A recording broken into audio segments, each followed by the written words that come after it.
বাচ্চাদের যতই নজরে রাখা হোক না কেন, দুর্ঘটনা ঘটতে 1 সেকেন্ডও সময় লাগে না, তারই প্রমাণ আজ পেয়েছি।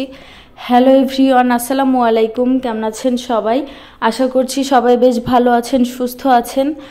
আজ সকালটা একটু অন্যভাবে শুরু হয়েছে। আমি গত কয়েকদিন যাবত অসুস্থ, আমার কথা শুনে আপনাদের বোঝার কথা। আর আমার বাসার ফ্যামিলি মেম্বার বলতে আমার শাশুড়ি মাও অনেক বেশি অসুস্থ। আর আমার বাচ্চার গতকাল দুপুর থেকে জ্বর, রাত থেকে তো প্রচুর জ্বর ছিল। যাই হোক, সব মিলিয়ে সকালটা অনেক খারাপভাবে কেটেছে। তো সকালবেলায় আরেকটা দুর্ঘটনা ঘটে গিয়েছে। এমনিতেই আমার বাচ্চাটা জ্বর, তার মধ্যে দিয়েছে বিড়ালে আঁচড়। তো চটজলদি আমি মা ফাতিহামণিকে নিয়ে ডক্টরের কাছে চলে যাই। গিয়ে তো ডক্টর বলে কি আলহামদুলিল্লাহ সমস্যা নাই, কোনো ভ্যাকসিন দেওয়া লাগবে না। তারপরে আমরা আবার বাসায়ও নিয়ে আসি। তো আমি ফাতিহামণিকে রেখেছিলাম। অন্যদিকে মা চটজলদি খিচুড়ি রান্না করে নিয়েছে, কারণ আমাদের হসপিটালে অনেক বেশি লেট হয়ে গিয়েছে, অনেক ভিড় ছিল আজ।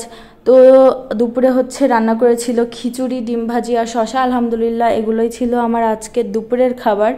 তো খাওয়া দাওয়া করে তারপরে বাবুকে রেখেছিলাম।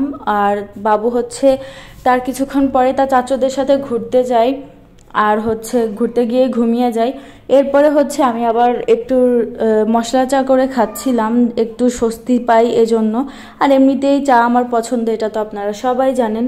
তো এখানে বাবু ঘুমিয়ে গিয়েছে। এখন আমি যে কথাটা শুরুতেই বলেছি, যে বাচ্চাদের যতই নজরে রাখা হোক না কেন, দুর্ঘটনা ঘটতে 1 সেকেন্ডও সময় লাগে না, এটা কিন্তু বাস্তব সত্য কথা।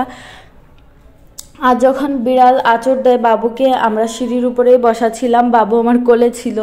তো হঠাৎ বিড়ালটা সবসময় এরকম আমাদের আশেপাশে বসে থাকে, এজন্য আমরা খেয়াল করেছি কিন্তু অত গুরুত্ব দেই না। এটা ভাবতে পারি নাই যে ফাতিহাকে আঁচড় দিতে পারে। তো আমার মেয়ে বিড়ালকে ডিম খাওয়াচ্ছিল, অমনি বিড়ালে আঁচড় দিয়ে দিয়েছে।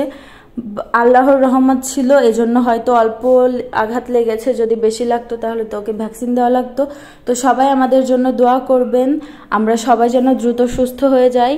আমি আলহামদুলিল্লাহ আগে থেকে অনেকটা ভালো আছি, তবে মা আর ফাতিহা অনেক অসুস্থ। সবাই তাদের জন্য দোয়া করবেন, সবাই ভালো থাকবেন, সুস্থ থাকবেন। আর আমার পেজটা ভালো লাগলে অবশ্যই ফলো দিয়ে রাখবেন। আর সবাই আমাদের জন্য মন থেকে অনেক বেশি দোয়া করবেন। আমরা